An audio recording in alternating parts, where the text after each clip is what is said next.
Everyone, Morey Croson here, and today we're going to be going over the best cool down stretches for quarterbacks, and we're going to start the video right now.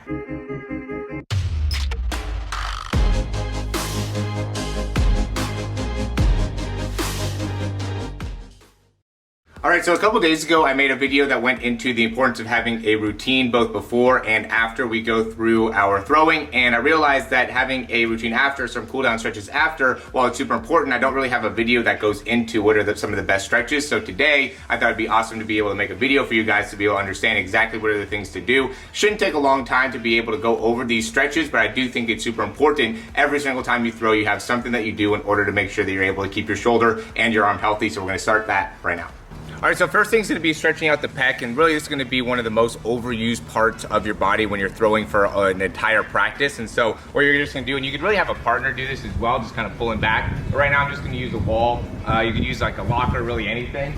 And then as I go through here, what I could do is I could actually walk away from here. So now I'm really pushing into the wall and really allowing myself to really open up, and you feel it a ton from the front of your pec through your bicep, even into your wrist a little bit. Again, still squeezing in the back of the shoulder blade and really just opening up the arm. I'm going to quickly interrupt this video just to say if you like the information so far, go ahead and click that thumbs up down below. That really helps us out a ton, and subscribe to the channel if you haven't already. We're going to hop right back in the video. All right, the next thing is just going to be like a general tricep exercise. So that's going to be like working all the back of the arm. So I'll just go and I'll take my hand and I'm going to reach for the opposite side. So it's my right hand. I'm reaching for my left scapula or shoulder blade, and I'm just going to push down from that position and just get my tricep there, just to make sure that that ends up being loose. Again, I don't want to end up making this too complicated, but I want to give you something that will end up having a lot of benefit for you and be able to be done in like 5 minutes or so. All right, so for this one, it's just going to be like a lat stretch. It's going to be underneath the arms here. So I'm going to put both elbows down,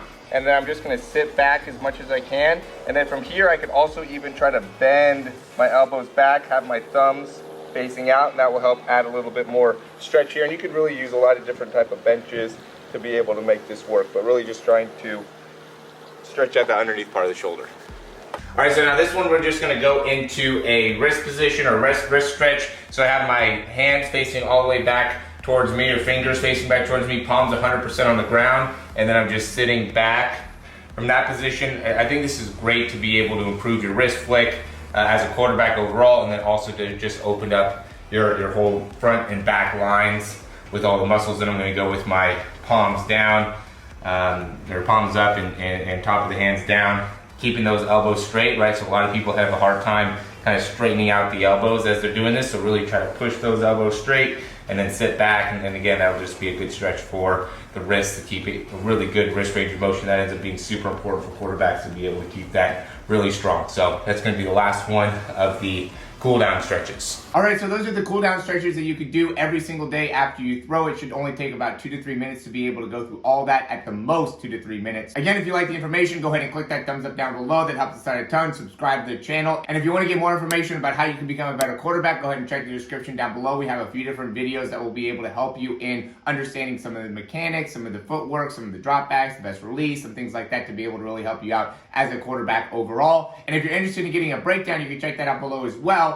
With the breakdown, what you're going to do is just send in video of yourself throwing. I'll go and break it down to be able to show you what are some of the key parts within your mechanics that can improve. We give you drills, we give you exercises. I've been doing this for a few years now. I've been able to see some massive improvements in quarterbacks mechanics just by sending in video, doing it all virtually, hopping on Zooms, being able to do the breakdowns, everything to be able to make it so you're able to improve significantly within your throwing mechanics and just get a better understanding for what it is that you need to work on, whether it's your release time, your wrist position, your load, your transition. We're going to go deep into the mechanics and how you can make changes within your body to make it so you can make the greatest overall change as a quarterback. So check that in the description down below. Thanks for watching. We'll talk to you soon.